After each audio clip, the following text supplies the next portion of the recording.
My wife threw me out of the companies after believing her new intern's lies 3 weeks later. She asked if I'd reflected. Instead, I handed her divorce and resignation papers. She lost it. You know that gut feeling when something feels off at work? Like when everyone suddenly stops talking the moment you enter the room. And suddenly they're all very interested in their computer screens like they're watching the season finale of their favorite show. Yeah, that was my Monday morning. And let me tell you, it wasn't because someone finally figured out who kept stealing lunches from the break room fridge. I walked into the office at exactly 8:15, same as I had for the past 6 years, carrying my usual overpriced coffee that I pretended was worth $7, and the entire floor went silent. Not the comfortable kind of silent where people are focused on work, but that awkward, suffocating silence you get at a funeral when someone's phone goes off playing, "Who let the dogs out?" Sandra from accounting literally minimized her screen so fast I'm pretty sure she broke a finger. Mike from sales suddenly found his stapler absolutely fascinating, turning it over in his hands like it was an ancient artifact he'd just discovered. Even Barry, the guy who never shuts up about his fantasy football league, looked at me and then immediately pretended to take an urgent phone call from absolutely nobody. Something was definitely up, and spoiler alert, it wasn't good news about the annual bonus structure. I made it to my desk, which sat in that weird middle zone between the executives and the regular employees, a physical representation of my entire existence at this company. See, here's the thing about working at a company your wife owns. You're never quite management, but you're definitely not one of the guys either. You're like Schrodinger's employee, simultaneously privileged and screwed, existing in a quantum state of workplace awkwardness that would make HR textbooks weep. My wife, Clarice, had started this consulting firm 7 years ago with my help, my money, and my countless sleepless nights convincing her she could do it. Back then, she was all nervous energy and big dreams, and I was the idiot who thought mixing business with marriage was a sustainable life choice, right up there with buying lottery tickets for retirement planning and thinking you can change someone. Fast forward to now, and she's the CEO who wears power suits that cost more than my first car, while I'm the director of operations, which is corporate speak for does everything important but gets none of the credit. It's like being the guy who writes all the hit songs, but the pretty face gets to perform them on stage. Actually, scratch that, at least those guys get royalties. I'd barely sat down when my desk phone rang. Internal line. Extension 001. That was Clarice's office. And when your wife, who's also your boss, calls you at 8:17 in the morning, you're either getting promoted or about to have the worst day of your professional life. Given the vibe in the office, I wasn't exactly expecting a raise. Logan, conference room. Now, her voice had that CEO tone, the one she used with vendors who missed deadlines and employees she was about to fire. The fact that she was using it on me, her husband of 8 years, should have been my first clue to just walk out right then and start my new life as a surf instructor in Costa Rica. But no. I'm a glutton for punishment, so I walked to the conference room like a man heading to the gallows, except the gallows was made of tempered glass and had a smart board nobody knew how to use properly. I opened the door, and there they were, the entire HR team looking like they were auditioning for a courtroom drama on basic cable. Janet from HR had her, "I'm so sorry this is happening" face on, which is basically her resting face, but with more sympathy eyebrows. Marcus, her supervisor, was doing that thing where he shuffles papers to look busy and important. And sitting at the head of the table like she was about to launch a hostile takeover of my dignity was Clarice, my wife, looking at me with the warmth of a tax audit. But the real kicker? Sitting right beside her, looking like he'd just won Employee of the Month at the Gap, was Jasper, the intern, the 22-year-old kid who'd been with us for exactly 6 weeks and still asked where the bathroom was twice a day. The guy who thought Synergy was the name of a wellness supplement and probably believed Excel was an energy drink you bought at gas stations. That Jasper. Logan, Clarice said, folding her hands on the table in that way that meant business, bad business. "We've received serious allegations regarding your conduct." I blinked. Conduct? The most scandalous thing I'd done lately was microwave fish in the break room, and even then, I'd apologized profusely and opened all the windows. What conduct could they possibly be talking about? Jasper cleared his throat, and I swear to God, he had the audacity to look wounded, like a puppy that had been kicked, if that puppy was a manipulative little weasel who couldn't write a proper email to save his life. Mr. Harrison, Janet began, using my last name like we hadn't shared 7 Christmas parties together. Jasper has reported that you've been deliberately sabotaging his projects and undermining his work because you feel threatened by his talent and fresh perspectives. I'm sorry, what? Threatened? By Jasper? The kid who asked me last week if PDFs were like a Microsoft thing and once scheduled a meeting for 30 a.m. because he didn't understand military time? That Jasper? I'd spent the last 6 weeks fixing his mistakes, teaching him basic professional skills, and preventing him from accidentally insulting clients with his overly casual emails that read like text messages to his frat brothers. I laughed. I couldn't help it.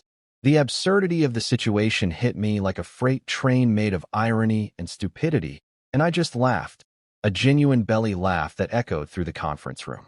Bad move. Terrible move, actually. Career-ending move, as it turned out.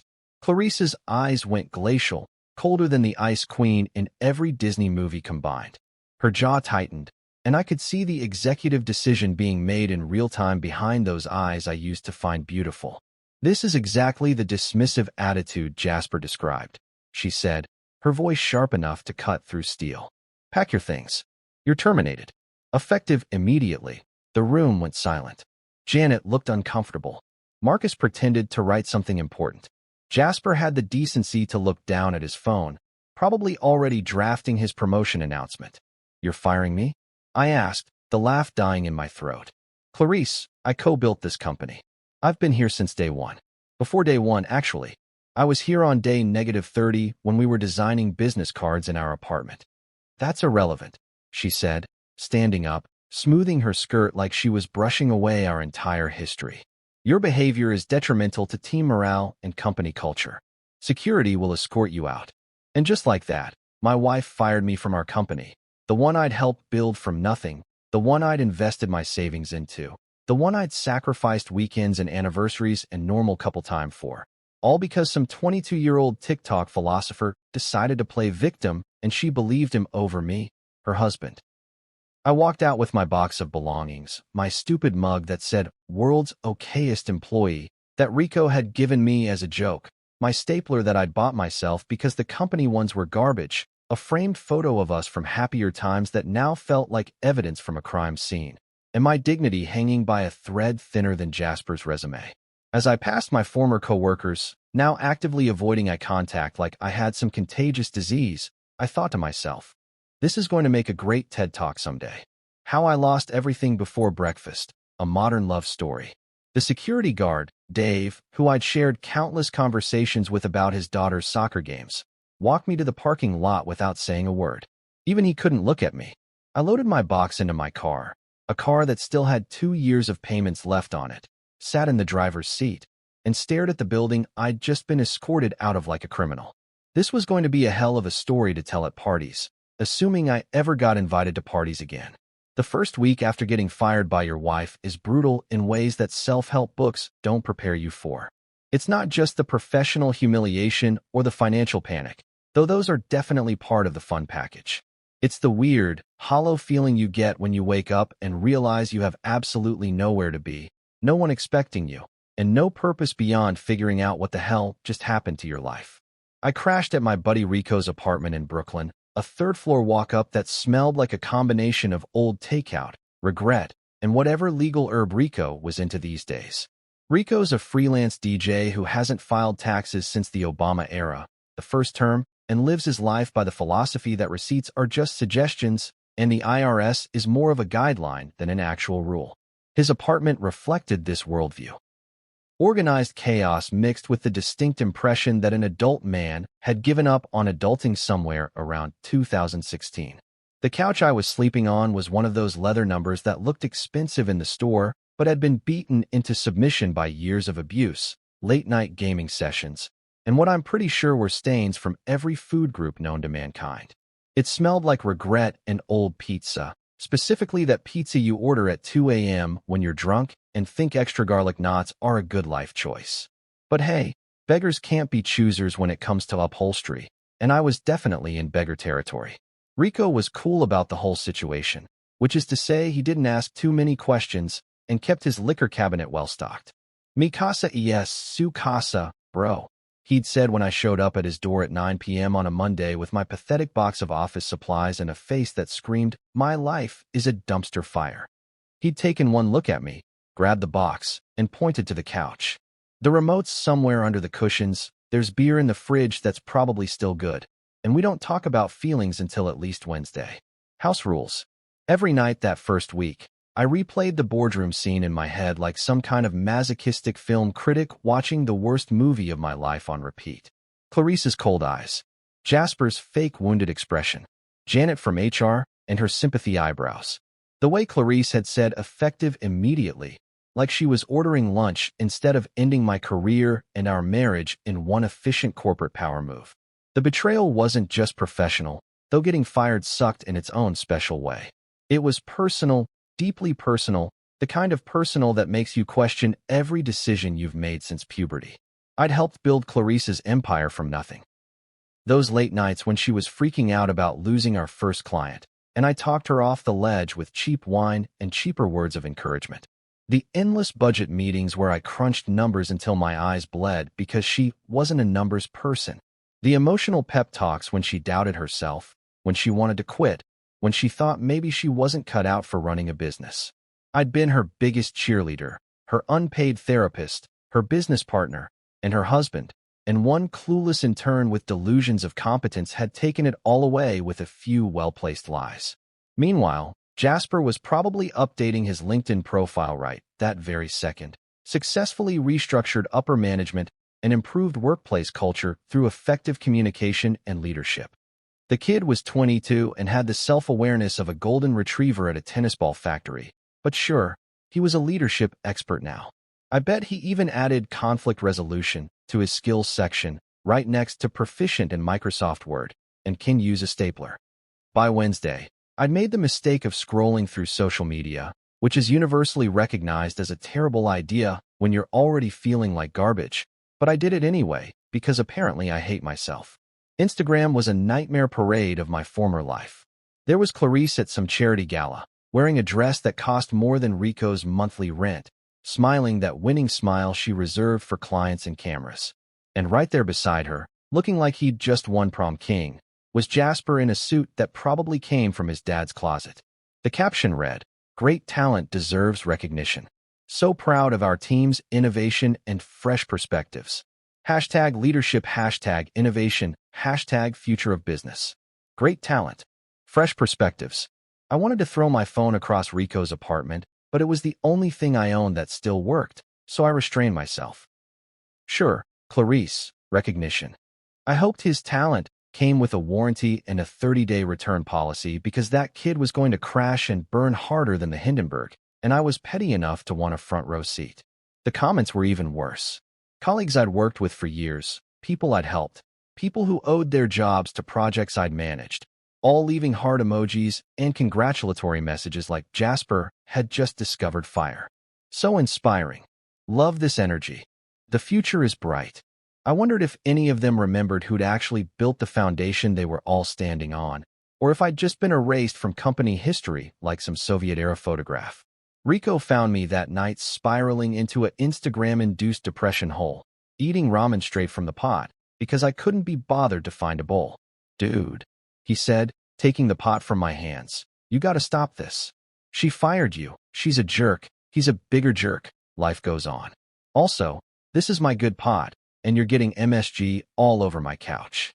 "Sorry," I muttered, wiping my mouth with my sleeve like the classy guy I'd become. "Look, man," Rico said, sitting down next to me with the beer he'd apparently decided I needed. "I've known you since college. You're smart, you're capable, and you built that company as much as she did. Maybe more. So she believed some kid over you? That's her loss, her mistake, her karma coming back to bite her in the designer ass. You're gonna be fine." When I asked, taking the beer because Rico was right about one thing. I definitely needed it. "I dunno, eventually?" Rico shrugged. "I'm a DJ, not a life coach. But I do know that sitting here eating sad noodles and stalking your ex-wife's Instagram isn't gonna help. You need a plan, bro. A revenge plan, a comeback plan, something. Otherwise, you're just gonna be that guy who sleeps on my couch forever, and honestly, my couch has seen better days." He was right, annoyingly right, in the way that friends who've known you too long tend to be. By Friday, something shifted. Maybe it was hitting rock bottom, or maybe it was the fact that Rico's couch was literally developing a Logan-shaped dent, but I stopped the pity-eating noodles routine and started thinking clearly for the first time since Monday. If Clarice wanted reflection, if she wanted me to sit and think about what I'd done wrong, she was about to get her wish. I was going to reflect all right. I was going to reflect so hard she'd see her own reflection burning in those clean glass walls of the company she'd thrown me out of. I was going to reflect until reflection became action, and action became the kind of revenge that's served cold with legal documentation. I pulled out my laptop, the one personal item that wasn't company property, and started making lists. Files I had access to, documents I'd saved, emails that proved my involvement in building the company, contracts with my signature, investment records, everything. Rico walked by with his third coffee of the evening, getting ready for his midnight DJ gig at some club in Manhattan. "That's more like it," he said, seeing me actually doing something besides wallowing. "Welcome back to the land of the living, buddy. Now figure out how to make them pay, and maybe find your own place, because I'm pretty sure my couch is filing a restraining order." I smiled for the first time in days. "Thanks, Rico. For everything." Yeah, don't get all emotional on me. Just promise me one thing." "What?" "When you take her down, let me DJ the celebration party. I'm thinking something with a good beat drop right when she realizes she's screwed." "Deal," I said, and got back to work. Revenge, I was learning, requires planning, patience, and a really good internet connection. Fortunately, Rico had 2 out of 3, and the bodega down the street had decent Wi-Fi if you sat near the window. Week 2 of unemployment hit different, as the kids say, though I'm pretty sure they don't mean it in the context of existential career crises and marital implosions. The self-pity phase had officially ended somewhere around day 9 when I realized that feeling sorry for myself wasn't paying Rico's Wi-Fi bill or getting me any closer to making Clarice regret every decision she'd made since hiring Jasper the Wonder Intern. I turned corporate depression into strategy, which sounds way more badass than it actually was. In reality, it meant I showered regularly again, stopped eating cereal for dinner, and converted Rico's coffee table into a makeshift war room that would make conspiracy theorists jealous. No more tears, no pathetic begging, no drunk texting my wife asking her to reconsider, just cold, calculated spreadsheets of vengeance. If there's one thing my years in corporate America taught me, it's that revenge is best served with proper documentation and color-coded Excel tabs. I spent hours digging through my old files, the ones I'd backed up to my personal cloud storage because I'm paranoid about losing work, which turned out to be the smartest paranoia I'd ever had. Ownership documents, email receipts, project proposals, client contracts, budget projections, meeting notes, literally everything from the past 7 years. My fingerprints were everywhere in that company. From the first logo design we'd sketched on a napkin at a diner in Queens to the pitch deck that landed our first million-dollar client. I'd been there for every pivot, every crisis, every late-night brainstorming session that saved the company from going under. The more I dug, the angrier I got. But it was a productive anger, the kind that fuels marathons and motivates people to climb mountains or write strongly worded Yelp reviews. Every document I found was another piece of evidence that I wasn't just some employee Clarice could casually dismiss. I was a co-founder in everything but official title, and that oversight on her part was about to become very, very expensive for her. Rico would come home from his gigs at 3 in the morning to find me still awake, surrounded by printed documents and laptop screens, pacing back and forth across his small living room like a caged tiger with spreadsheet access. "Dude," he said one night, setting down his DJ equipment and staring at me with a mixture of concern and amusement. "You look like a divorced James Bond, except instead of martinis and car chases, you've got Excel and highlighted contracts. It's weirdly intense." "Correction," I said, holding up a particularly damning email thread where Clarice explicitly acknowledged my 50% contribution to a major project. "I'm a patient James Bond with evidence. Bond got revenge with gadgets and explosions. I'm getting mine with documentation and contract law. Much more civilized." "That's the nerdiest thing you've ever said, and I once heard you explain cryptocurrency for 45 minutes, Rico replied, grabbing a beer from his fridge. but I respect it. You're like if John Wick was an accountant. Very specific set of skills, very boring to watch, but somehow still intimidating. He wasn't wrong. I'd become obsessed with building an airtight case, not just for my own satisfaction, but because I knew Clarice. She was smart, ruthless when it came to business, and had probably already consulted with her own lawyers about protecting herself from any blowback. If I was going to come at her, I needed to come correct, as the saying goes, with every receipt and every piece of evidence documented, cross-referenced, and ready to present to someone who could actually do something with it. That's when I remembered Amira. Amira Hassan was a lawyer friend from my college days, back when we were both young and stupid and thought we could change the world with good intentions and student loan debt. She'd gone to law school while I'd stumbled into the corporate consulting world, but we'd stayed in touch over the years through occasional happy hours and the kind of friendship that survives on memes and birthday texts. More importantly, she specialized in employment law and business disputes and had a reputation for being absolutely ruthless in depositions. She once made a CEO cry during a settlement negotiation, and rumor had it she'd framed the tissue he used as a trophy in her office.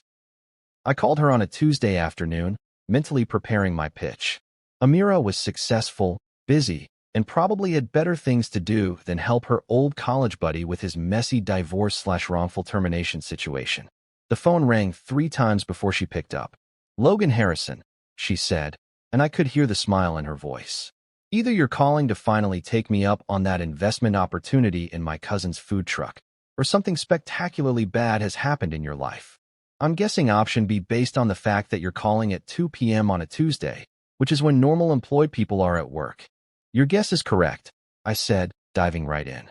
"My wife fired me from the company we built together because a 22-year-old intern accused me of sabotaging his projects, which is ridiculous because the kid can barely work the copy machine without creating an office hazard." There was a pause. Then Amira burst out laughing, the kind of genuine, uncontrollable laughter that made me realize how absurd my situation actually sounded when said out loud. "I'm sorry," she managed between laughs. "I'm not laughing at your pain. I'm laughing at the sheer audacity of that scenario. Your wife, who is also your boss, fired you because of an intern? An intern? Does this intern have superpowers? A trust fund? Blackmail material? What am I missing here?" "Apparently, he has youth, enthusiasm, and fresh perspectives," I said, unable to keep the sarcasm out of my voice. "Also, he's probably sleeping with her, but I can't prove that yet. That's more of a gut feeling based on the way she defended him and the fact that he's suddenly appearing in all her social media posts like he's her new accessory." "Oh, honey," Amira said, her lawyer voice kicking in. "You don't need to prove an affair for what I'm thinking. Your wife threw you out of a company you helped build because of some kid with delusions of competence. That's not just wrongful termination. That's a business dispute waiting to happen. Tell me you kept records. Please tell me you're not calling me empty-handed."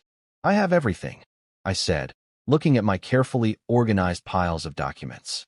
Emails, contracts, financial records, project files, client correspondence. My fingerprints are on every major decision that company made for 7 years. I just need someone who can turn all this evidence into actual consequences. "Logan," Amira said, and I could hear her settling into what I imagined was her lawyer chair, probably already pulling up a legal pad to take notes. "I'm going to ask you a very important question, and I need you to be honest with me. Are you looking for a settlement, or are you looking for blood?" I thought about it for exactly 2 seconds. Blood. Metaphorical, legal blood. I want her to understand that throwing away 7 years of partnership over an intern's lies was the worst business decision she ever made. I want the company to know I wasn't just some employee. And I want Jasper to learn that actions have consequences, even if those consequences take a few weeks to arrive. "Perfect," Amira said, and I could hear the excitement in her voice, the tone she probably used when she saw a particularly juicy case.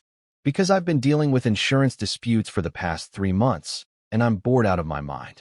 Your situation sounds messy, complicated, and exactly the kind of challenge I need. Let's turn you into the ghost that haunts their balance sheets. Let's make them wish they'd treated you better. Let's remind your ex-wife that hell hath no fury like a co-founder scorned." "You're mixing metaphors," I pointed out. "I'm a lawyer, not an English teacher," she shot back. "Now scan me everything you have. And let's start building a case that'll make them regret every smug LinkedIn post and every dismissive email. This is going to be fun. And that's exactly what we did. Over the next several days, Amira and I worked like we were preparing for trial at The Hague instead of a business dispute in New York. She asked questions I hadn't thought of, found angles I'd missed, and turned my pile of evidence into a coherent narrative that painted a very clear picture. I wasn't just an employee, I was a founding partner who'd been illegally forced out. Rico watched our video calls with fascination. It's like watching a heist movie, except instead of stealing diamonds, you're stealing justice. Which is way less exciting, but probably more legal. Definitely more legal. I agreed, highlighting another section of contract law that Amira had sent me to review. For the first time since that awful Monday in the conference room, I felt something other than anger and betrayal. I felt hope, purpose, and the cold satisfaction of knowing that Clarice had made a massive mistake, and I had the receipts to prove it. 3 weeks after getting unceremoniously fired from my own company, my life had settled into a strange new rhythm that I can only describe as organized chaos with legal paperwork.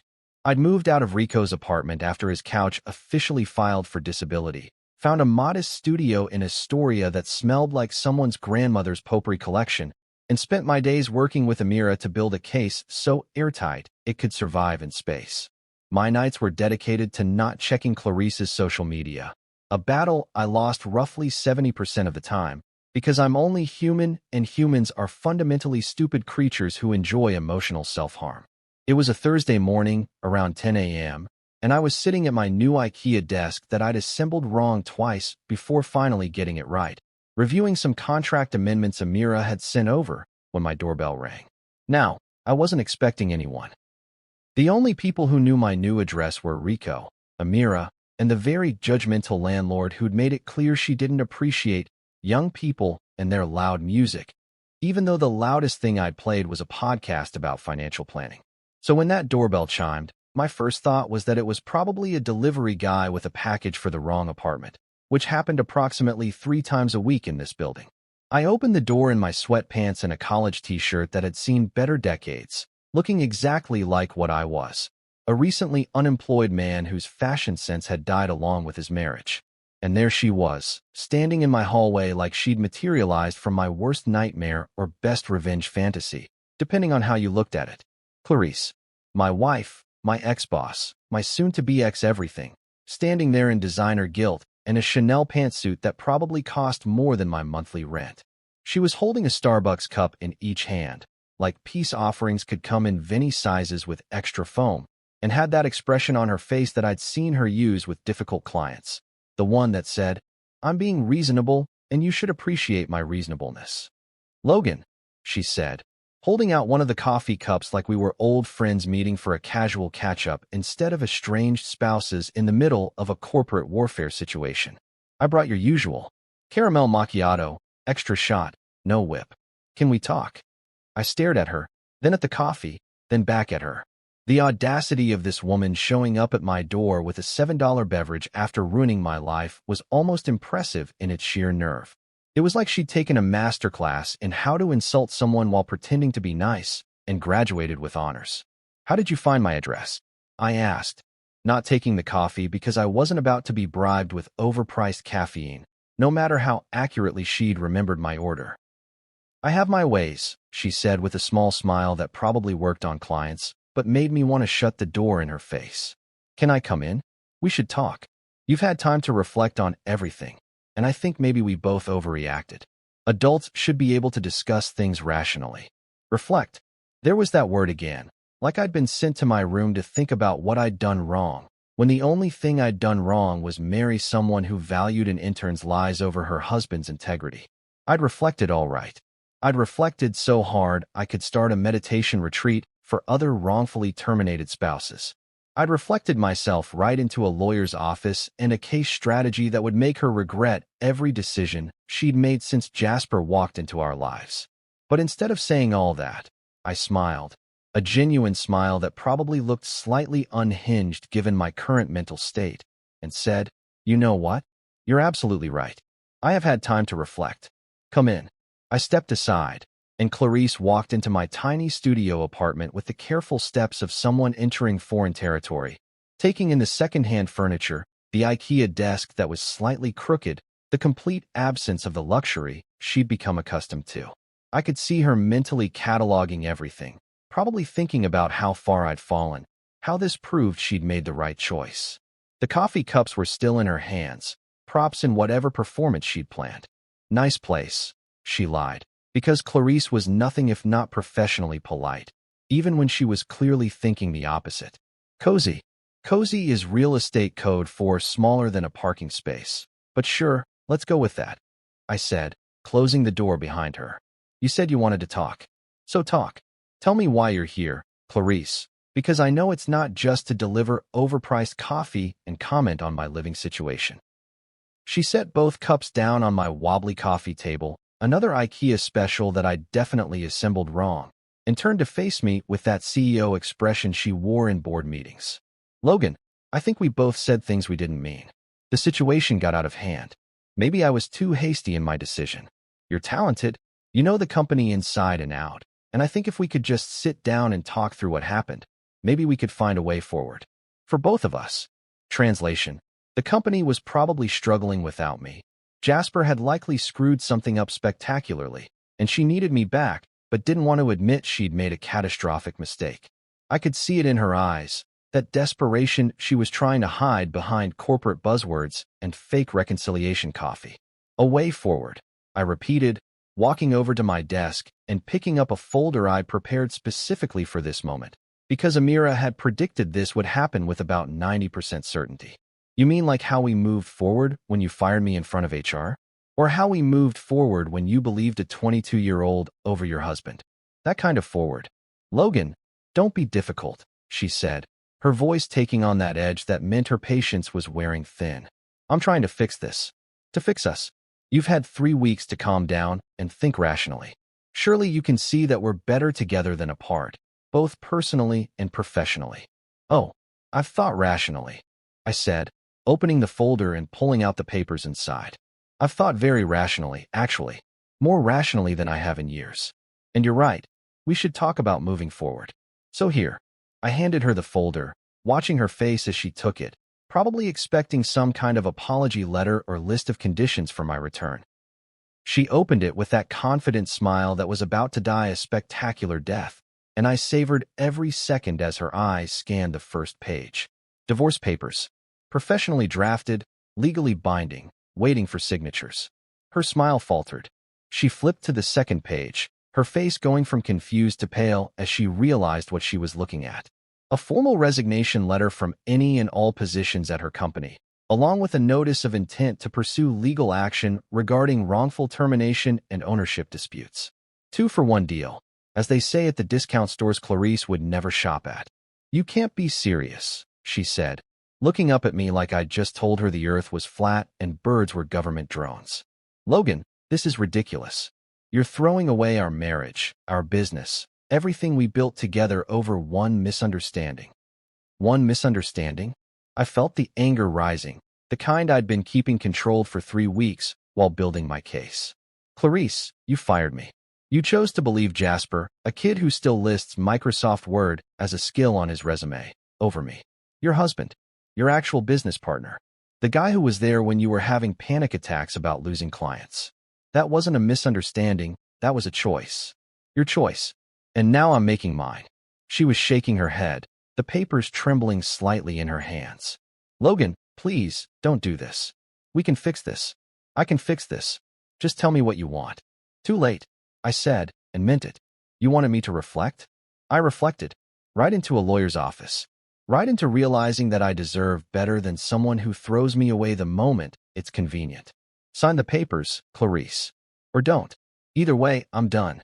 That's when it happened. The moment that made everything worth it. Her phone, sitting in her designer purse on my coffee table, buzzed with a text notification. The screen lit up, visible to both of us, and there it was in all its glory. Did he sign it? Eyes, Jasper. Her face went pale, ghost white, the kind of pale you see in horror movies right before someone realizes they're about to die. She grabbed her phone so fast, she nearly knocked over the untouched coffee cups, but it was too late. I'd seen it. She knew I'd seen it. The whole carefully constructed facade of wanting to fix things and moving forward together crumbled like a sandcastle hit by a tsunami. That's not, she started, but I held up my hand. Save it, I said, walking to the door and opening it. You and Jasper clearly had this whole thing planned. Come here, play the regretful wife. Get me to sign whatever you needed signed. Probably some kind of settlement that screws me over while making you look generous. Am I close? She didn't answer, just stood there clutching her phone like it was evidence at a crime scene. Which, legally speaking, it kind of was.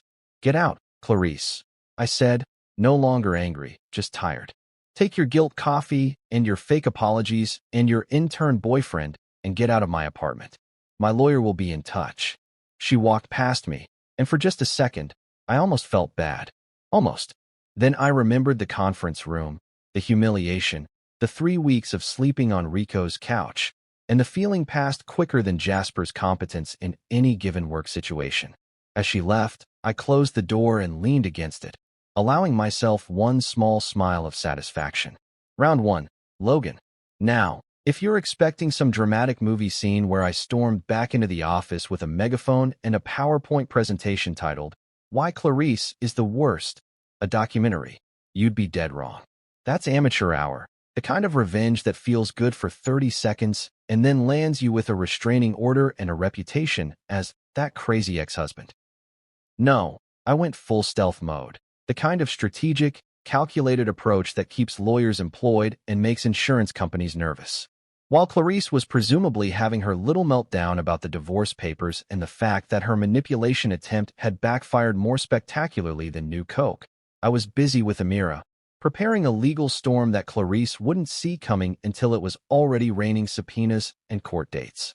See, the thing about revenge is that the best kind isn't loud or obvious. It's quiet, methodical, and backed up by so much documentation that it could fill a small library or at least crash a Google Drive account. Amira had moved into full lawyer mode, which was both terrifying and impressive to witness. She'd transformed from my college buddy who once did karaoke to Britney Spears while drunk into a legal assassin who probably had a vision board somewhere labeled, People I'm going to destroy in court this quarter. We met at her office in Midtown, a sleek space that screamed success and had coffee that was actually good, not the burnt disaster most offices try to pass off as beverages. Okay, Amira said, spreading out documents across her massive glass desk like a general planning a military campaign. Here's what we've got.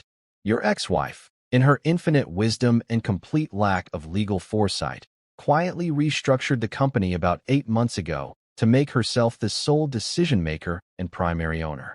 Very subtle, very sneaky, very much the kind of thing people do when they're planning to screw someone over eventually. 8 months ago, I interrupted, doing the math in my head. That was right around when Jasper started his internship. She was planning this. Either that or she just wanted more control and your firing was opportunistic. Amira shrugged, tapping her pen against a particularly damning contract. Either way, here's the beautiful part. She restructured on paper, filed some forms, probably paid some expensive consultant to make it all look legal and official. But, and this is a big but, cannot emphasize this enough, your signature is still on several original contracts. Partnership agreements, incorporation documents, intellectual property filings, the works. Which means her sole ownership isn't so solo after all.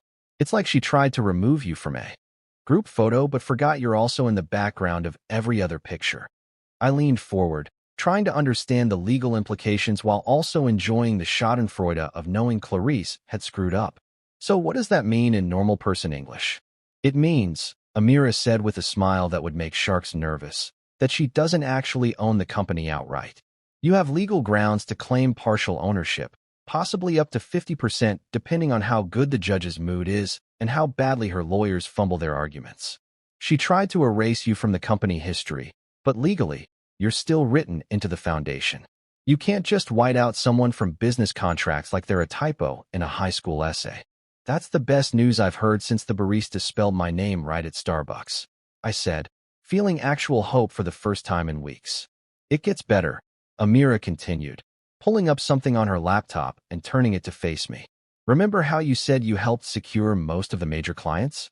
I've been going through the contracts you provided, and your name appears on approximately 78% of all initial client agreements as the primary contact or negotiator.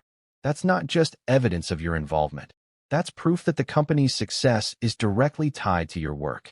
Any judge with half a brain is going to see that you weren't just some employee she could fire on a whim. You were integral to the business operations. I sat back, letting it all sink in. 3 weeks ago, I'd been sitting on Rico's couch eating sad noodles and questioning my entire existence. Now I had a legal case that could potentially destroy everything Clarice had tried to build without me. It felt good, really good. The kind of good that probably makes therapists concerned, but whatever. I'd deal with my moral ambiguity later. So what's our next move? I asked, ready to do whatever it took. We file, Amira said simply. We file a claim for partial ownership. We file for wrongful termination. We file for damages, both monetary and reputational. And we file so many motions that her legal team will need to hire additional legal teams just to keep up with the paperwork. We're going to bury her in litigation, Logan. Not because we're mean, but because it's justified, and also a little bit because we're mean. While we were planning our legal assault, my phone buzzed with a notification that I'd stupidly not turned off. Instagram, because apparently I'm a glutton for punishment and emotional masochism. I almost ignored it, but something made me check, probably the same instinct that makes people slow down to look at car accidents. It was Jasper. Of course it was Jasper, because the universe has a sick sense of humor and enjoys my suffering. He'd posted a picture of himself at a coffee shop, looking thoughtful and philosophical in that way that 22-year-olds think makes them look deep, but actually makes them look constipated. The caption read, "Some men can't handle strong women. Growth means leaving toxic people behind. Hashtag boss life, hashtag know your worth, hashtag moving forward." I stared at my phone, reading the caption 3 times to make sure I wasn't hallucinating from stress and too much legal coffee. This kid, this absolute muppet of a human being who probably still had his mom doing his laundry, was posting inspirational quotes about strong women and toxic people, like he was Oprah instead of an intern who'd been employed for 6 weeks and had the professional skills of a potato. "You okay?" Amira asked, noticing my expression, which had probably gone from neutral to homicidal in about 3 seconds. "Jasper just posted on Instagram," I said, turning my phone to show her. "Apparently I'm the toxic one who can't handle strong women. Me, the guy who spent 7 years building a business with his wife. I'm toxic. Not the intern who lied to get me fired, but me." Amira read the caption, and I watched her jaw clench in that way that meant she was adding this to her mental list of grievances to use in court. You know what? I'm adding defamation to the list of potential claims.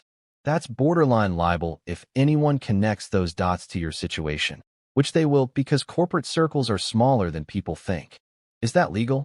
I asked, not entirely sure how social media posts factored into legal battles. "Let me worry about what's legal," Amira said, making a note on her legal pad in handwriting that looked like organized chaos. "You just keep collecting evidence of their stupidity, and I'll turn it into billable hours and courtroom gold." Over the next several days, we worked like possessed people, preparing our filings with the kind of attention to detail that would make obsessive-compulsive people proud. We documented everything. Every contribution I'd made to the company, every client I'd brought in, every late night and weekend I'd worked, every financial investment I'd made from my own pocket, every email that proved my involvement, every contract with my signature, every single piece of evidence that showed I wasn't just an employee, but a founding partner who'd been illegally forced out based on false allegations from an intern with delusions of competence. Amira put together a legal brief that was basically a novel-length documentation of Clarice's mistakes, complete with exhibits, appendices, and footnotes. It was beautiful in a very nerdy, legally aggressive way. We filed for partial ownership recognition, claiming 50% based on my initial investment and ongoing contributions. We filed for wrongful termination with evidence of the false allegations. We filed for damages including lost wages, reputational harm, and emotional distress, because apparently you can put a dollar amount on, "My wife believed an intern over me, and now I have trust issues." "Full receipts," Amira said, organizing the final documents into neat folders that would be delivered to the courthouse and Clarice's legal team simultaneously. Every email, every contract, every contribution, every lie they told. We're not just fighting back, Logan. We're building an airtight case that proves you were essential to that company's success and that removing you was both illegal and stupid. How long until she knows what's coming? I asked, signing my name on what felt like the 100th document. The papers will be served tomorrow morning, Amira said, checking her watch. So probably about 12 hours until her lawyer calls her in a panic, and about 13 hours until she realizes she made a very expensive mistake. I'm going to enjoy this. Is that bad? I feel like I should feel bad about enjoying this, but I really don't. That makes two of us, I said, signing the last page with a flourish that felt unnecessarily dramatic but satisfying. We weren't just preparing a legal case. We were preparing a reckoning, the kind that comes with court dates and legal fees and the slow, dawning realization that actions have consequences, even when you're a CEO with designer suits and an inflated sense of your own infallibility. Clarice wanted me to reflect? Well, she was about to see her own reflection in every legal document we were about to file. And it wasn't going to be pretty. The day I walked back into that company, exactly 4 weeks and 2 days after being escorted out like a common criminal who'd been caught stealing printer paper, the atmosphere was so thick with tension you could have cut it with a knife, or at least with one of those fancy letter openers executives keep on their desks to look important. People stopped mid-stride in the hallways, coffee cups frozen halfway to mouths, conversations dying faster than my marriage had. They looked at me like I was a ghost, or worse, an ex-husband with legal documents and a vendetta, which was significantly more terrifying than any supernatural entity. Sandra from accounting actually dropped her phone when she saw me walking through the lobby with Amira at my side, both of us dressed in business attire that screamed, "We mean business, and also we have lawyers." Mike from sales pretended to be very interested in a potted plant, literally turning his entire body to face a decorative ficus like it was the most fascinating thing he'd ever seen. Even Barry, the fantasy football guy who never shut up, managed to keep his mouth closed for once in his life, which was honestly kind of miraculous.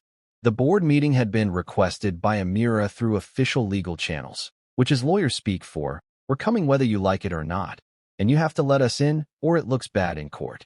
Clarice had no choice but to agree, probably after her own lawyers told her that refusing would be admitting guilt or at least admitting that she had something to hide, which she absolutely did. The meeting was scheduled for 10 a.m. in the main conference room, the big one with the glass walls and the fancy table that cost more than most people's cars, the room where major decisions were made and apparently where marriages went to die. I walked into that conference room like I owned the place, because legally speaking, I might actually own about half of it, and the energy shifted immediately. The board members were already seated, looking uncomfortable in that way people do when they know they're about to witness either a spectacular resolution or a complete disaster, with no middle ground in sight. There was Gerald, the CFO, who'd always liked me but also liked his paycheck more. Patricia, the head of operations, who'd gone completely silent in her emails to me after my firing, clearly choosing Team Clarice over Team Common Sense. And Marcus from HR, the same Marcus who'd sat quietly during my termination, probably practicing his "I'm just following orders" defense for later. And there, sitting at the head of the table like she still owned the entire world and everyone in it, was Clarice. She looked tired, which gave me a small amount of petty satisfaction that I'm not proud of, but also not sorry about. Her designer suit was impeccable as always, but there were slight bags under her eyes that even expensive concealer couldn't completely hide. The stress was getting to her, and good. About time she felt some of what I'd been feeling for the past month. 2 seats over from her, looking significantly less confident than his Instagram post suggested, was Jasper. He was wearing a suit that still looked like it came from his dad's closet, too big in the shoulders and slightly too short in the sleeves, trying desperately to look professional and important. He had a notepad in front of him, a fancy pen that probably cost more than it should, and he was very obviously pretending to take notes while actually doodling what looked like planets or maybe just circles, because expecting actual note-taking from Jasper was like expecting a goldfish to file taxes. "Logan," Clarice said, her voice strained and professional, the tone she used when she was trying very hard not to show emotion. "I'm not sure what you hope to accomplish with this meeting, but, oh, I think you know exactly what we're here to accomplish." Amira interrupted smoothly, setting her briefcase on the table with a satisfying thud that echoed through the conference room like a judge's gavel. But let me clarify for everyone present. We're here to present evidence regarding Mr. Harrison's ownership stake in this company, his wrongful termination, and the various legal violations that occurred during said termination. Should be fun. Well, fun for us, anyway. She pulled out folders, so many folders, each one carefully labeled and color-coded because Amira was nothing if not organized in her destruction of people's lives. The board members leaned forward slightly, curiosity winning over corporate loyalty. Even Gerald looked interested, probably doing mental math about how this would affect his quarterly reports. As you all know, Amira began, opening the first folder with the kind of dramatic flair that lawyers must practice in law school. Mr. Harrison was terminated 4 weeks ago based on allegations from an intern. She paused, looking directly at Jasper, who suddenly found his doodles very interesting.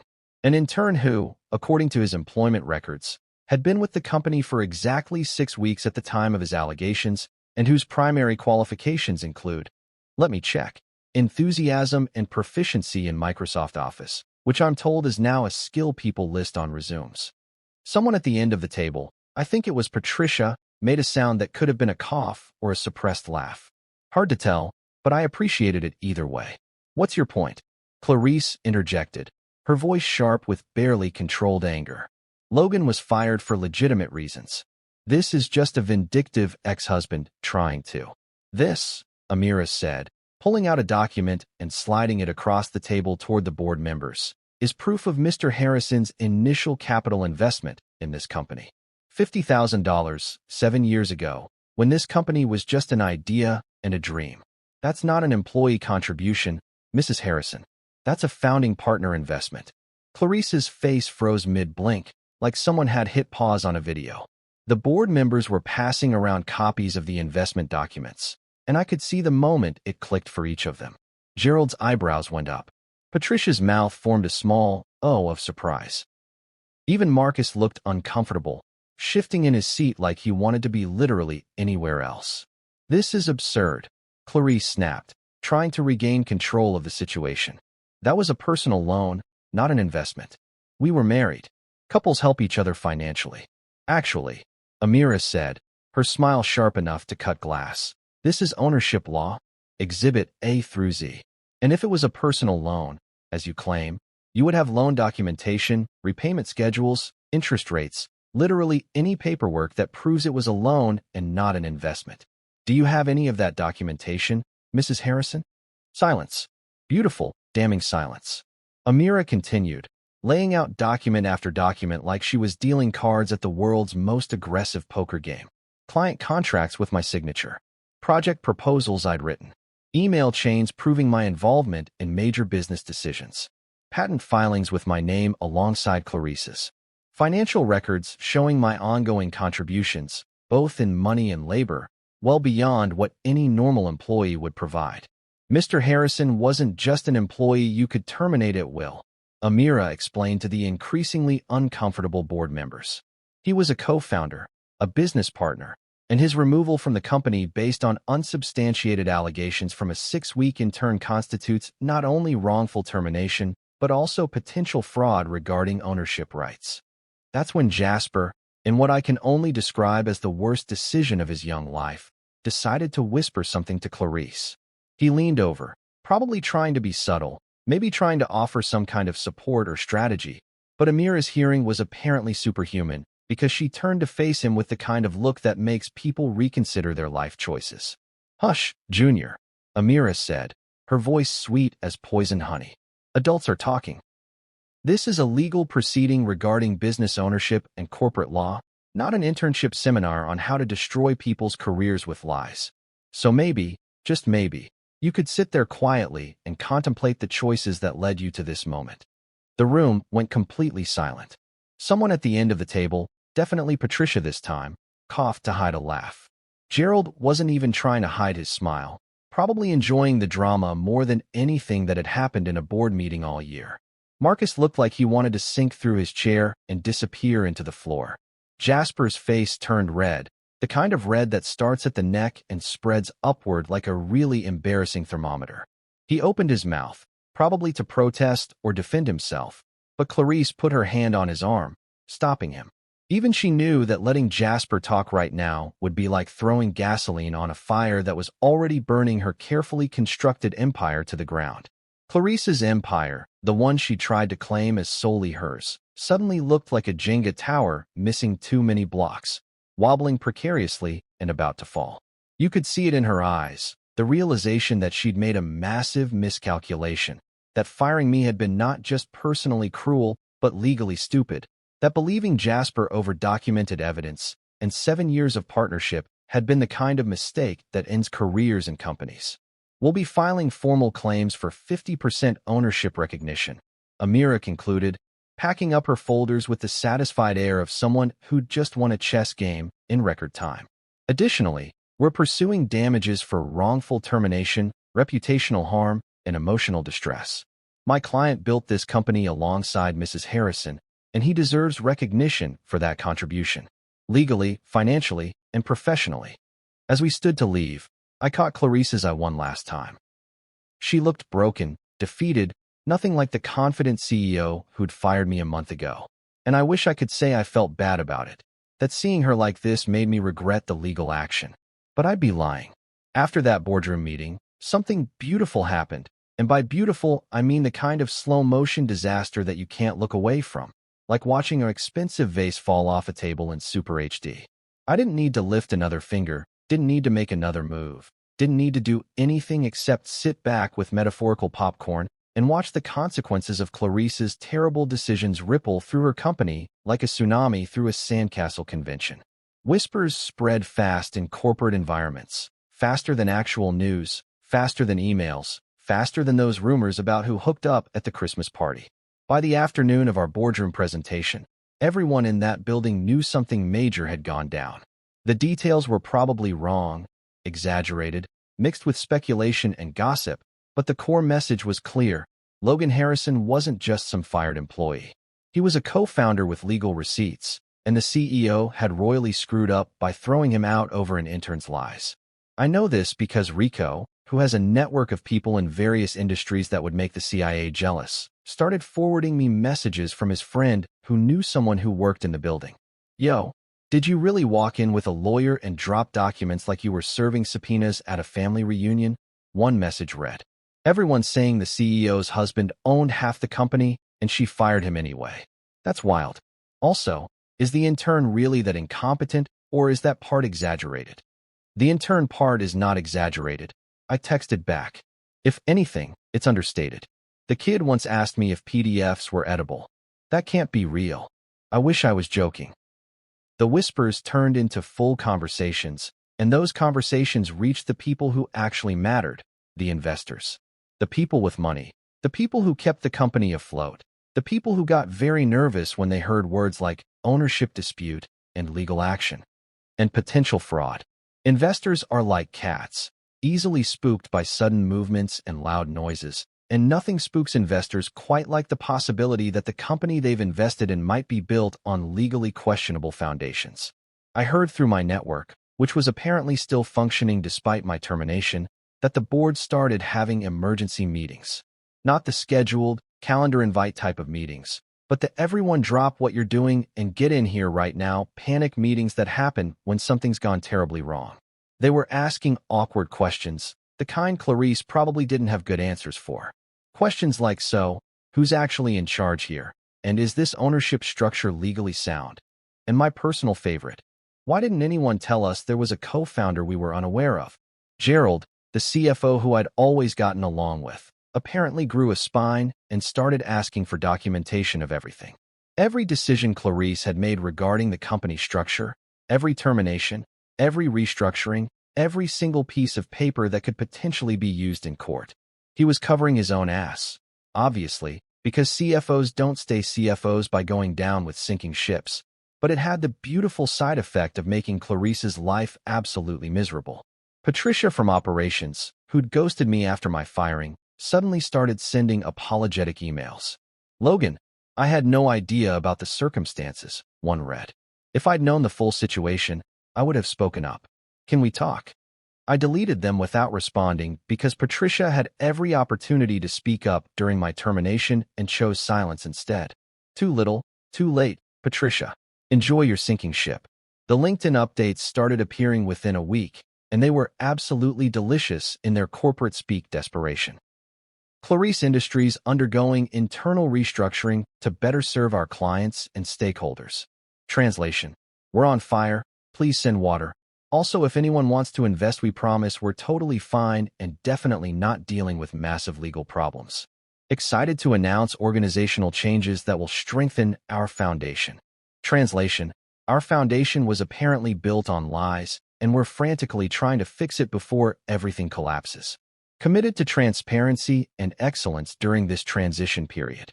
Translation: we have no idea what we're doing, but we're hoping if we use enough buzzwords, people won't notice we're panicking. I just sat in my studio apartment, eating actual popcorn because the metaphorical kind wasn't satisfying enough, refreshing LinkedIn every few hours like I was watching a reality TV show, except this reality show was my ex-wife's professional life falling apart in real time, and I had front row seats. The best part, though, the absolute cherry on top of this schadenfreude Sunday, was what happened to Jasper. Remember Jasper? The intern who started this whole mess? The kid who thought he was hot shit and posted inspirational quotes about toxic people and strong women, while having the professional competence of a potato with a LinkedIn account? Yeah, Jasper stopped showing up to the office. At first, nobody noticed because Jasper's contributions to the company were approximately zero, so his absence had the same impact as removing a decorative plant from the lobby. But then word started spreading that he'd been reassigned to another department, which is corporate HR speak for we're hiding him in a closet somewhere and hoping everyone forgets he exists. According to my sources, and by sources I mean Rico's friend's sister who worked 2 floors down, Jasper had been moved to some back office position doing data entry or filing or something equally mindless that even he couldn't screw up too badly. They couldn't fire him outright without it looking like they were admitting he'd lied about me, which would strengthen my legal case, but they also couldn't keep him in his previous position because everyone now knew he was either a liar or incompetent or both. So Jasper got the corporate equivalent of being sent to his room. Still technically employed, still getting a paycheck, but completely removed from anything important or visible. His Instagram went quiet too. No more inspirational posts about boss life or knowing your worth. Either someone with a functioning brain told him to shut up, or he'd finally realized that posting about his professional wisdom while being demoted to the equivalent of an HR broom closet was not the flex he thought it was. My phone buzzed one evening while I was enjoying this slow-motion corporate collapse. A text from Clarice. Can we please talk privately? Just you and me, no lawyers, no board members. We need to discuss this situation like adults. I stared at the message for a solid minute, debating whether to respond or just let it sit there unread like a desperate text from an ex at 2 a.m. The audacity of asking for a private conversation after everything, after the public firing, after the boardroom humiliation, after choosing to believe Jasper over me, was almost impressive in its sheer nerve. Before I could even formulate a response, my phone rang. Amira, probably sensing through some kind of lawyer telepathy that Clarice was trying to circumvent proper legal channels. Did she just text you asking to talk privately? Amira asked without preamble. How did you know? Because I just got an email from her lawyer asking the same thing. They're panicking, Logan. They want to settle before this goes any further, before more investors pull out, before the press gets wind of the full story. They're hoping you'll agree to some quick private settlement that makes this all go away quietly.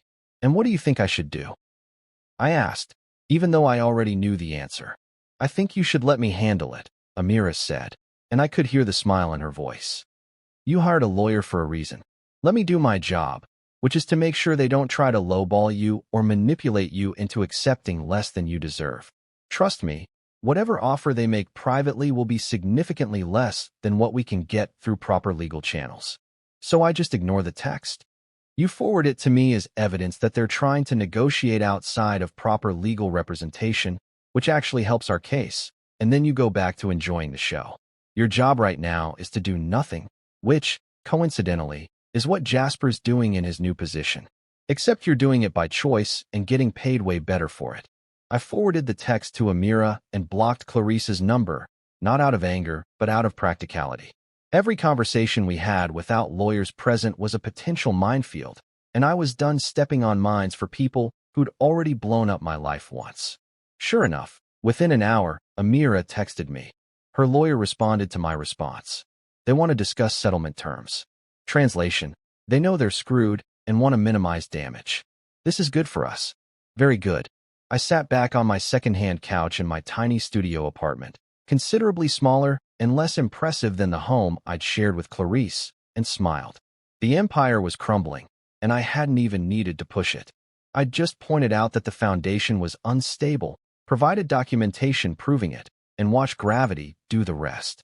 Somewhere across the city, Clarice was probably having an emergency meeting with her lawyers, her board, her accountants, everyone she'd trusted to build her empire, all of them now telling her the same thing. You screwed up, and it's going to cost you. And somewhere in a back office, Jasper was probably filing documents or entering data or doing whatever meaningless task they'd assigned him. His dreams of corporate success replaced with the reality of being the guy everyone blamed for triggering a legal disaster. The official legal filing happened on a Tuesday morning, precisely at 9 a.m., because Amira believed in punctuality and also in maximizing dramatic impact. We filed for half of the company assets, half of the profit share going back 3 years, recognition as co-founder, damages for wrongful termination, and basically everything short of demanding Clarice's firstborn child. Though honestly at this point, I wouldn't have been surprised if Amira had found a legal precedent for that too. The papers were served to Clarice at her office, hand-delivered by a process server who apparently reported back to Amira that the CEO had gone very pale, then very red, then asked if this was a joke, before realizing that legal documents are generally not known for their sense of humor. I wasn't there for that initial moment, but I wish I had been, just to see the exact second when Clarice understood the full scope of what was coming her way. That moment when it clicks that you're not just dealing with an angry ex-husband, but an angry ex-husband with documentation, legal representation, and a legitimate case that could potentially cut her empire in half like a divorce settlement from hell. The preliminary hearing was scheduled for 2 weeks later, which in legal time is basically immediate, like the court equivalent of Amazon Prime delivery. Amira explained that given the nature of the ownership dispute and the potential impact on the company's operations, the judge had fast-tracked our case, which was either a sign that we had a strong position or that the judge just wanted to get this mess sorted out before it turned into an even bigger mess. Either way worked for me. I showed up to the courthouse in a suit I'd borrowed from Rico, who apparently owned exactly one suit for funerals, court dates, and fancy DJ gigs where they require not looking like a slob. It fit reasonably well, which is to say it fit better than Jasper's oversized disaster, and I looked like a functioning adult who had his life together, which was about 60% accurate on a good day. Amira met me outside the courtroom, looking like she'd been born in a pantsuit and raised on legal briefs. Ready? She asked, adjusting her briefcase like a warrior checking her weapon before battle. As ready as I'll ever be to potentially bankrupt my ex-wife in front of a judge and several witnesses, I said, straightening my borrowed tie that Rico had tied for me, because apparently I'd forgotten how ties worked since losing my job. That's the spirit, Amira grinned. Remember, let me do the talking. Your job is to sit there, look wronged but dignified, and try not to smile too much when things go our way. Judges don't like it when people look too happy about litigation. We walked into the courtroom, which was smaller than I expected, more like a conference room that someone had decorated with wood paneling and a judge's bench to make it look official. There were a handful of people already seated, the court reporter, a bailiff who looked bored enough to be thinking about his lunch plans, and some administrative staff who were probably wondering why they'd chosen careers in the legal system when they could have been literally anywhere else. And then there was Clarice's side of the room. She sat with her legal team, 2 lawyers in expensive suits that probably cost more than my monthly rent, both of them looking like they specialized in making problems go away for wealthy clients, and were currently realizing that this particular problem wasn't going away easily. Clarice herself looked like she hadn't slept in days, which gave me a small petty satisfaction that I've stopped apologizing for. Her hair was still perfect, her suit still designer, but there was something in her eyes that screamed, I'm barely holding it together and also deeply regretting my life choices. Jasper was not present, thank God, because having that kid in a courtroom would have been like bringing a toddler to an opera, disruptive and pointless.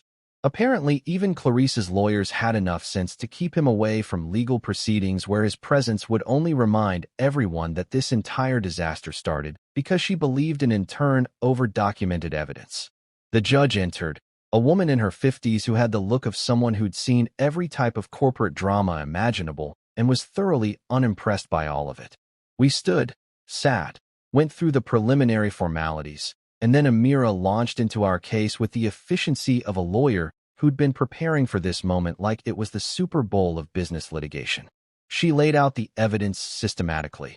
My initial investment, my ongoing contributions, my involvement in every major business decision, the client contracts with my signature, the intellectual property I'd helped develop, everything. She presented it like she was building a house. Each piece of evidence another brick in a structure that was becoming impossible to ignore or deny.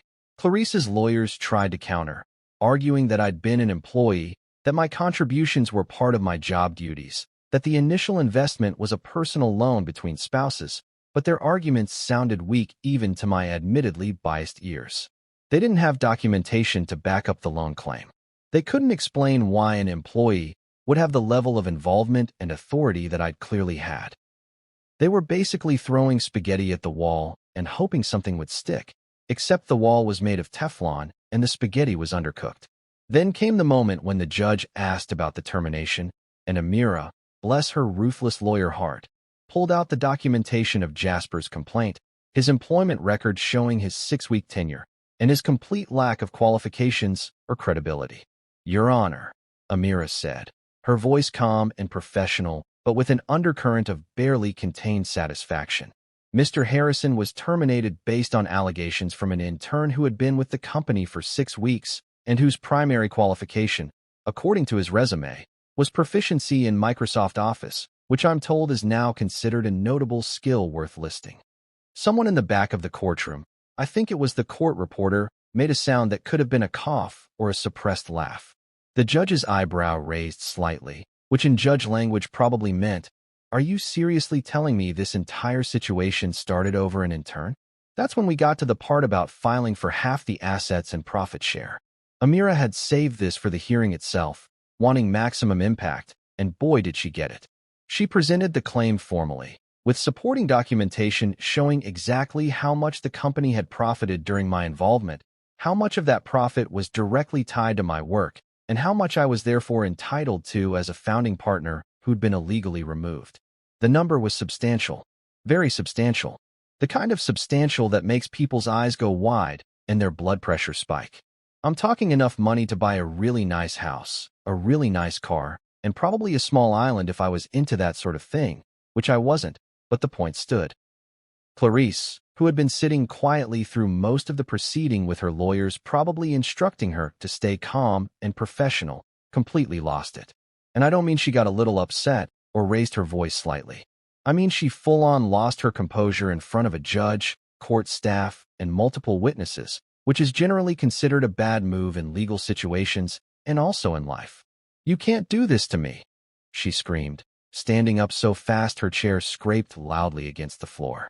Her lawyers immediately tried to pull her back down, whispering urgently, but she wasn't having it. "You can't just walk in here and demand half of everything I built. This is my company. Mine." The judge banged her gavel, looking less amused and more annoyed that her Tuesday morning hearing had turned into a drama production. "Mrs. Harrison, control yourself or I'll hold you in contempt." "Technically," I said, and I probably should have stayed quiet, but the moment was too perfect. "I can do this. I helped build it. You just made it weird by firing me over an intern." Clarice's face went from red to purple, a color I didn't know human faces could achieve outside of cartoon characters having meltdowns. Her lawyers were frantically trying to salvage the situation, but it was like trying to unring a bell or put toothpaste back in the tube, impossible and messy. Amira, standing beside me with the composure of someone who'd seen this coming and had probably rehearsed her response, added calmly, "Your Honor, to clarify the situation, Mrs. Harrison fired her co-founder and husband based on a rumor started by a 6-week intern with questionable competence. Congratulations, Mrs. Harrison. That's exhibit dumb in our filing under catastrophically bad business decisions. Even the bailiff, the guy who'd looked bored since we walked in, tried not to laugh. I saw his shoulders shake slightly, his mouth twitching as he fought to maintain professional composure. The court reporter had completely given up on hiding her smile, typing away while clearly enjoying the show. The judge was not amused. "Counselor, while I appreciate the colorful description, let's maintain courtroom decorum. Mrs. Harrison, sit down." Now, Clarice sat, but the damage was done. She'd shown exactly what Amira wanted her to show, that she was emotional, irrational, and not the calm, calculated CEO she pretended to be. That she'd made decisions based on feelings rather than facts, and that those decisions had consequences she was now facing in a court of law. The hearing wrapped up shortly after, with the judge ordering both parties to attempt mediation before proceeding to full trial, which was standard procedure, but also basically the court's way of saying, figure this out before you waste more of my time and taxpayer money. As we left the courtroom, Clarice stormed out ahead of us, her lawyers scrambling to keep up with her like ducklings following an angry mother duck. I noticed Jasper waiting in the hallway, looking nervous and out of place, probably wondering why he'd been summoned to the courthouse when he wasn't even part of the proceedings. I didn't stick around to watch their reunion, but 2 days later, I got a text from Marcus, the HR guy who'd witnessed my termination and apparently felt guilty enough to maintain some contact. "Dude." The text read. She threw a stapler at him. "In the office. Multiple witnesses. He's filing an HR complaint. This is insane." I read the message 3 times, trying to imagine the scene. Clarice, stressed beyond belief after the hearing, taking out her frustration on the intern who'd started this whole disaster, throwing office supplies like she was auditioning for a workplace violence training video. Progress, I thought, smiling at my phone.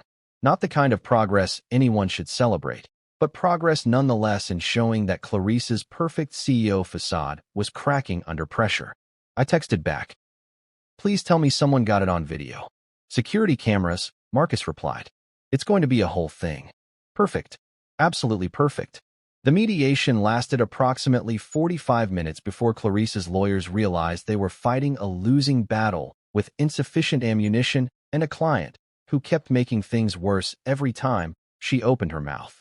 I know this because Amira texted me updates throughout the session like she was live tweeting a sporting event, except instead of touchdowns and home runs, it was legal victories and opposition failures. "They're offering 20%, one text read. I laughed. Actual laughter. Her lawyer looked offended. Another, "Now 30%. Still laughing. Your ex-wife just called me unreasonable." The mediator sided with me. Mediation failed spectacularly, which surprised exactly nobody who'd been paying attention to this disaster since day one. You can't mediate your way out of documented evidence and legal facts. No matter how many times Clarice's expensive lawyers tried to spin the narrative or suggest creative solutions that somehow involved me getting significantly less than half of what I was legally entitled to. It was like watching someone try to negotiate gravity. Noble effort, but ultimately futile and kind of embarrassing to witness. So we went to trial, actual trial, with a judge and everything, which took another 3 weeks of preparation, depositions, and Amira gleefully destroying every argument Clarice's legal team tried to construct. I sat through depositions where Clarice's lawyers asked me increasingly desperate questions like, "Did you ever express verbally that you didn't consider yourself a partner? And isn't it true that you sometimes referred to Mrs. Harrison as your boss?" To which I replied, respectively, "No, because I absolutely considered myself a partner, and yes, because she was also literally my boss in the day-to-day operations. But that doesn't negate my founding partner status, Karen." Except I didn't actually call the lawyer Karen, but I thought it very loudly. The trial itself was less dramatic than TV shows would have you believe. No surprise witnesses, no last-minute evidence reveals, no dramatic courtroom outbursts. Well, except for Clarice's previous meltdown, which everyone involved had apparently agreed to pretend didn't happen for the sake of maintaining some semblance of professional dignity. It was mostly just lawyers presenting evidence, expert witnesses testifying about standard business practices and ownership structures, and a judge who looked increasingly convinced that Clarice had made a series of catastrophically stupid decisions and was now facing the consequences. Gerald, the CFO, was called as a witness, and watching him try to remain neutral while basically confirming everything we claimed was beautiful in a schadenfreude kind of way. Yes, Mr. Harrison was involved in all major financial decisions, he testified under oath. Yes, his input was considered essential to company operations. Yes, I was surprised when he was terminated because his contributions were significant and well documented. Each, yes, was another nail in Clarice's legal coffin, and I could see her lawyers deflating like sad balloons at a birthday party nobody wanted to attend. Patricia from operations also testified, trying to walk the fine line between loyalty to Clarice and not committing perjury, which resulted in a lot of "I believe so" and "to my knowledge" statements that basically confirmed our position without her having to explicitly betray her current employer. Smart move on her part, even if it was too little too late to redeem herself in my eyes. They even tried to call Jasper as a witness, which Amira had apparently anticipated and prepared for like a chess grandmaster seeing an opponent's move 3 turns ahead. The moment Jasper's name came up, Amira objected so fast, and with so much legal precedent backing her up that the judge sustained it before Clarice's lawyers could even finish their sentence. The intern's allegations are not relevant to the ownership dispute, the judge ruled, looking tired and probably wondering why she'd chosen a career that involved listening to wealthy people argue about money. We're here to determine Mr. Harrison's stake in the company, not relitigate his termination based on questionable testimony from an unqualified source. Unqualified source. That was going in my memory bank forever, right next to Exhibit Dumb and all the other legal burns Amira had delivered throughout this process. The judge's ruling came down on a Friday afternoon, which felt appropriate given that Fridays are either the best or worst day of the week, depending on your circumstances. For me, it was about to be the best. For Clarice, well, she was about to have the kind of Friday that makes people drink entire bottles of wine and question their life choices. After reviewing the evidence presented, the judge began, reading from her decision in that formal judicial voice that somehow makes everything sound more official and final. This court finds that Mr. Logan Harrison provided substantial capital investment, ongoing contributions, and essential business development that constitute founding partner status. The court recognizes Mr. Harrison's claim to 50% ownership of Clarice Industries, retroactive to the date of incorporation. I felt Amira squeeze my hand under the table, her professional composure firmly in place, but her grip betraying her excitement. We'd won. Not partially won. Not technically won but with conditions, but actually, fully, completely won. The judge continued, outlining the specifics. Half the assets, legal acknowledgement as co-founder, profit sharing going back 3 years, damages for wrongful termination, and basically everything we'd asked for minus the kitchen sink. Though honestly at this point, I wouldn't have been surprised if the judge had thrown that in too. The total amount, when everything was calculated, was enough to make my studio apartment in Astoria seem even more ridiculous by comparison. I was about to go from sleeping on Rico's couch eating sad noodles to financially secure enough to never eat sad noodles again unless I chose to for nostalgic purposes. I looked over at Clarice's table, and the sight was almost enough to make me feel bad.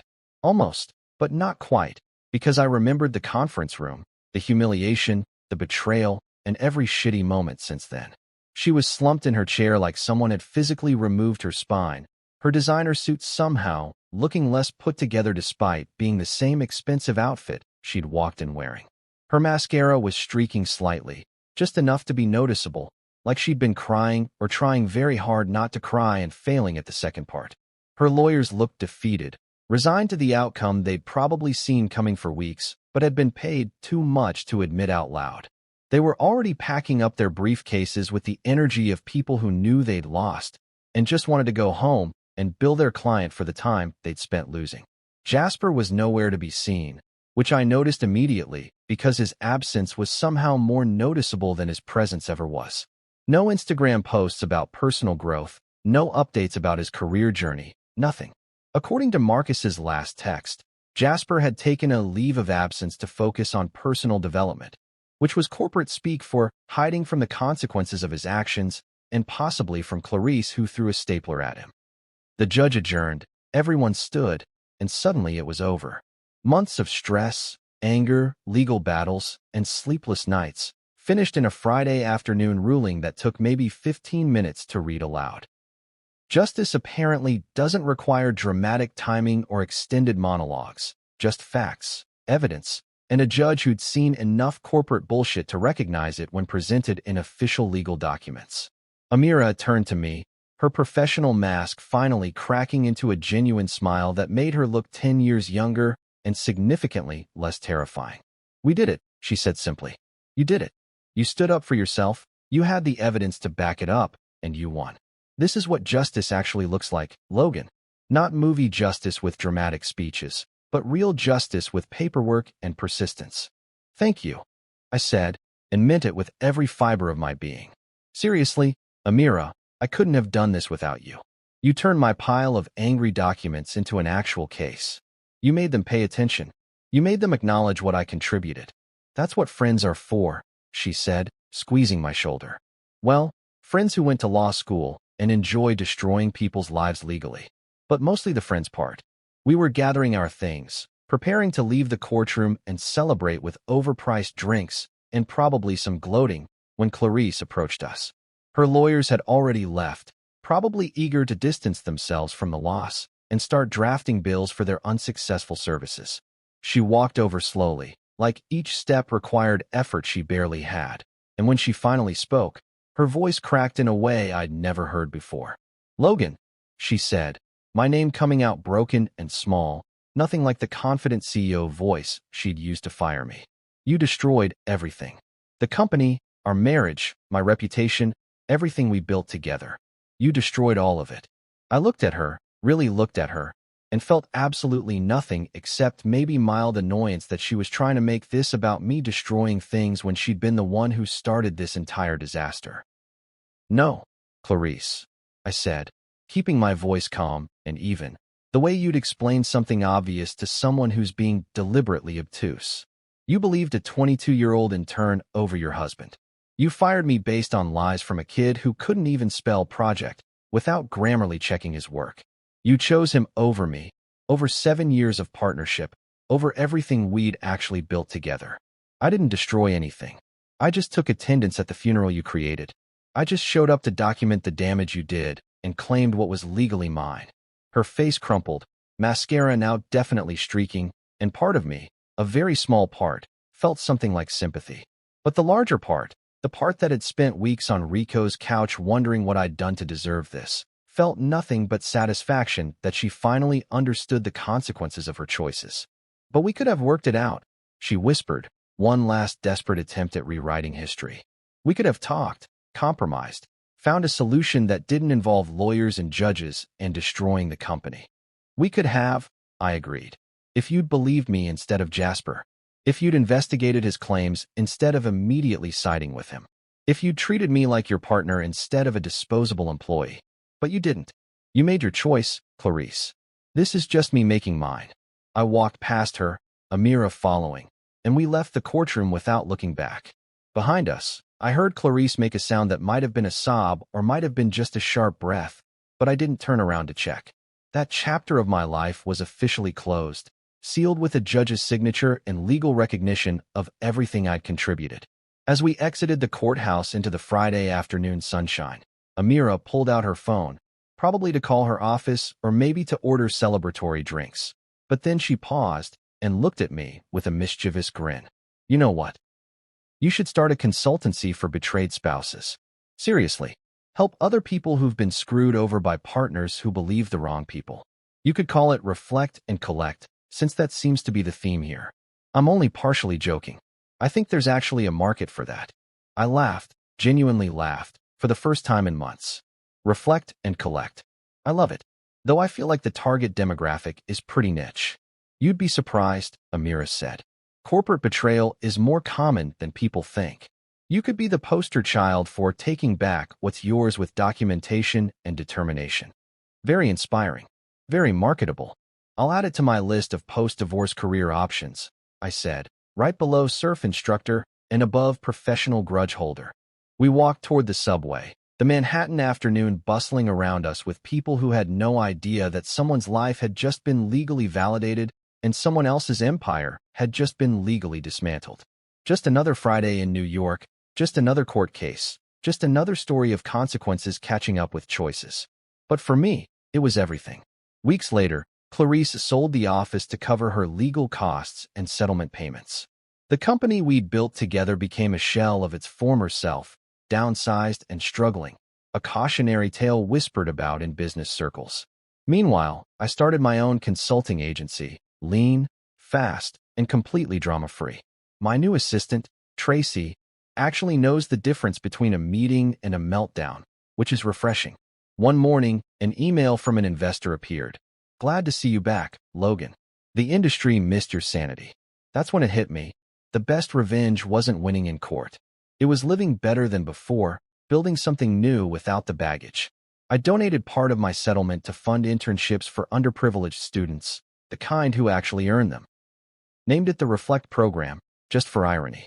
Every now and then, I hear Clarice's name in business gossip, usually followed by lawsuit or HR scandal. I just sip my coffee and smile. Because when life throws you out over a lie, the only thing better than revenge is watching them trip over the truth you left behind. Sometimes karma needs a paper trail, and I provided the receipts.